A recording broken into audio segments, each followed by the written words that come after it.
Alhamdulillahi rabbil alamin arrahmanir rahim maliki yawmiddin la ilaha illa huwa yaf'alu ma yurid.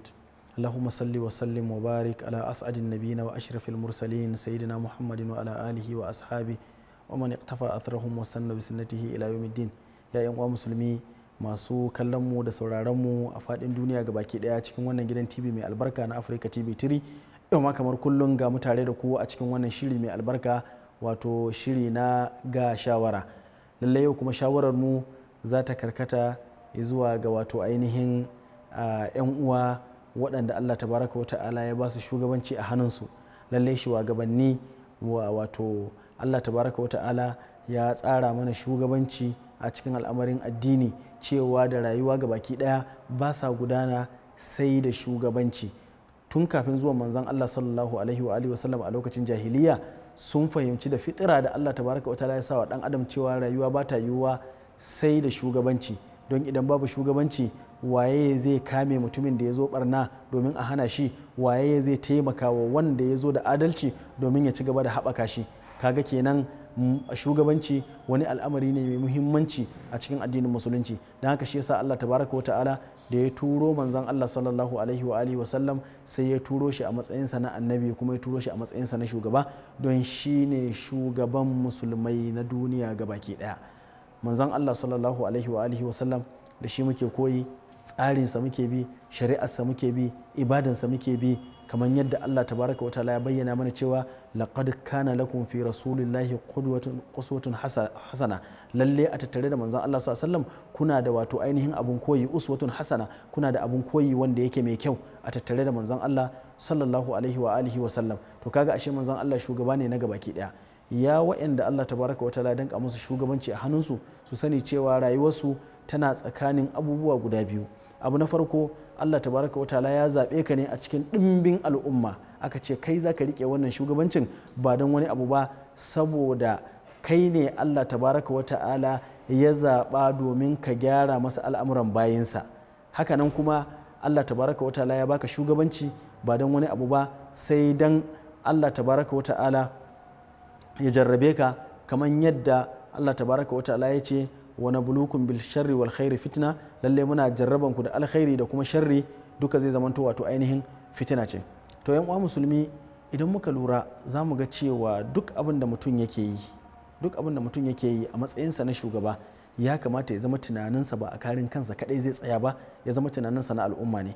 Wannan ita ce rayuwa ta shugabanci tun a lokacin manzon Allah sallallahu alaihi wa alihi wasallam har zuwa lokacin sayyidina Abubakar, har zuwa sayyidina Umar da sayyidina Usman da sayyidina Ali radiyallahu anhum ajma'in. Gabaki ɗayan su sun yi shugabanci ne a ƙarƙashin wato ainihin tsari na manzon Allah sallallahu alaihi wa alihi wasallam. To haka shugabanci yake, kai ka ji cewa al'amarin da ya shafi kanka ba wani al'amari bane mai girma, amma al'amarin da ya shafi al'umma shine abin da yake wato ainihin mai girma, domin akai ne Allah tabaraka wa ta'ala zai tambaye ka. Idan ba mu manta ba, cikin kissar sayyidina Ali radiyallahu anhu sayyidina Umar radiyallahu anhu, shi da wato ainihin wata mata wanda ya zo ya same ta daura tukunya akan wuta, tana kokarin ta lallabe 'ya'yanta ta rarrashe su domin su yi bacci. Wannan ruwan yana tafasa, sun dauka abinci ake dafawa. Sayyidina Umar radiyallahu anhu ya zo ya tambaye ta cewa menene a cikin wannan tukunya. Ta ce wallahi ruwa ne muka sa yake tafasa, ba don wani abu ba sai dan wato yaran nan su lallabe su cewa ana dafa musu wani abu su yi bacci, domin ba za su iya bacci ba saboda yunwa. Sayyidina Umar radiyallahu anhu hankalinsa ya tashi ya tafi wato ainihin baitul daqiq inda ake tara gari na wato ainihin abinci. Ya je ya ɗauko wannan garin a bayansa, mabiyansa suna bayarwa suna cewa zo in ɗauka maka wannan kayan ya amirul mu'minin, ba ni mana in kai. Yake cewa kai za ka ɗauka min nauyin kayana a ranar tashin alkiyama. Da haka sayyidina Umar radiyallahu anhu shi ya ɗauki wannan kayan, shi ya kai wa wannan matan. Wanda ya ruwaito hadisin ya ce yana ganin gemun sayyidina Umaru yana gogan ƙasa, yana hura wutar da take cikin wannan murhun domin ya dafa waɗannan bayan Allah abinci ya ba su. Wannan tsari irin na shugabanci na abin da ya shafi al'umma ya zama shi kafi dagewa a kai, ba abin da ya shafi rayuwarka ko maslaha ko maslaha 'ya'yanka ba. Lalle shugabanci abin tambaya ne a ranar tashin alkiyama. Manzon Allah sallallahu alaihi wa alihi wa sallam ya bayyana mana karara cewa waɗanda ake shugabantansu ana so su yi da'a, su yi biyayya, ba wai su bijire ko su dinga zagi ko su dinga la'anta shugabanninsu ba, ko kuma su dinga faɗin wasu maganganu waɗanda suke marasa daɗi akan shugabanni ba. A'a, shi shugaba an ba shi daman ya yi adalci, kai kuma manzo Allah sallallahu alaihi wasallam ya gaya maka cewa an ba shi umarnin ya yi adalci, kai kuma annabi ya gaya maka, manzon Allah sallallahu alaihi wasallam ya gaya maka cewa kai kuma kai masa biyayya. To rashin adalci shi ke kawo rashin biyayya, amma duk da haka manzon Allah sallallahu alaihi wa alihi wasallam ya gaya mana cewa mu yi adalcin, ko da shugaba bai maka adalci ba kai kuma ka yi haƙuri ka yi biyayya don ka sauke nauyin da kai Allah ya ɗora maka na yi masa biyayya, shi kuma ka kyale shi da nauyin da Allah ya ɗora masa na yi maka adalci. Don haka shugabanni mu ji tsoron Allah tabaraka wa ta'ala mu yi adalci. Manzon Allah sallallahu alaihi wa alihi wa sallam yana gaya mana cewa a ƙarshen zamani ko a ƙarshen lokaci dole za a samu wata matsala. Wannan matsalar da za a samu shine da manzon Allah sallallahu alaihi wa sallam yake cewa innakum latahrisuna alal imara, lalle da yawa daga cikinku za ku dinga kiyayewa sai kun zama shugabanni, sai kun yi shugabanci. Wannan ya ɗauko fasta ya saka, shi a dole shi ne yake neman kansila, wannan ya ce shi yake neman ciyaman, wannan ya ce shi ke neman gwamna, wannan ya ce shi ke neman kaza, wannan ya ce shi ke neman kaza. A lokacin manzon Allah sallallahu alaihi wasallam har manzon Allah ya bayani ma akan cewa ba a ba da shugabanci ga wanda ya nema. Don haka ka bari al'umma su damu da adalcinka, su ga zahirin abin da kai kake aikata musu na adalci tun kafin ka zama shugaba, su kyautata maka zato, don haka su yi kokari su zaɓe ka don ka fada cikin wato ainihin shugabanninsu. Amma sai ka ga mutane da yawa suna neman shugabancin nan ba tare da sun san abin da yake cikinsa na damuwa ba tare da sun san abin da yake cikinsa na consequence ba. A'a, ai Allah tabaraka wa ta'ala ya bayyana mana cewa shi shugabanci abu ne mai girma.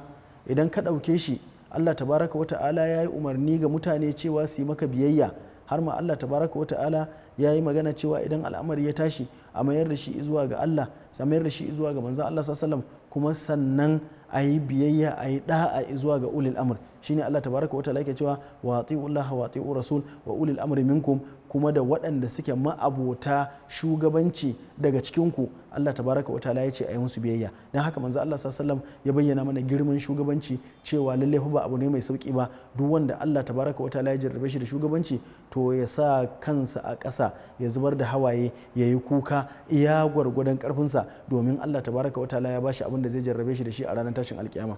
Wani hadisi na manzon Allah sallallahu alaihi wa alihi wa sallam, da kullum idan zan karanta wannan hadisin sai na ji tashin hankali, sai na shiga cikin damuwa domin idan na duba yadda mutane suka damu da wato ainihin shugabanci a rayuwar mu ta yanzu, zaka ga cewa an shiga damuwa ne ga baki daya, amma al'umma sai daɗa wato ainihin hazaƙa suke bayarwa, suna daɗa wato ainihin ba da kawunansu wajen su a dole su zama shugabanni. Sun manta kuma da manzon Allah sallallahu alaihi wa alihi wasallam yana cewa ma min amiri ashara, babu wani mutumin da Allah zai bashi shugabancin mutum goma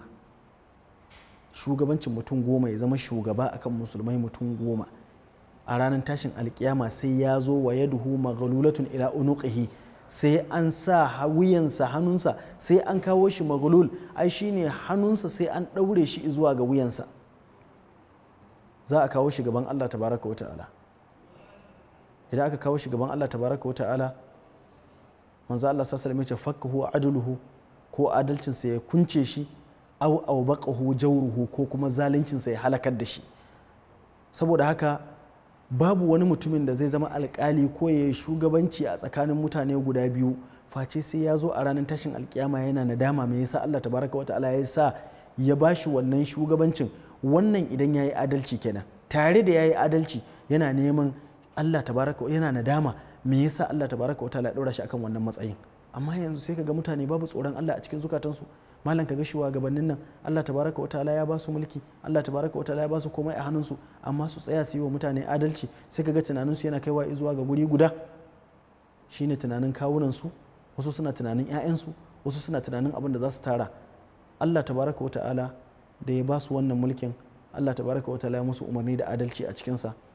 Duk wanda ya yi adalci a cikin mulkin da Allah tabaraka wa ta'ala ya bashi, Allah tabaraka wa ta'ala zai ga adalcinsa, Allah tabaraka wa ta'ala zai ga aikinsa, kuma Allah tabaraka wa ta'ala zai bashi sakamako mai girma a ranar tashin alkiyama.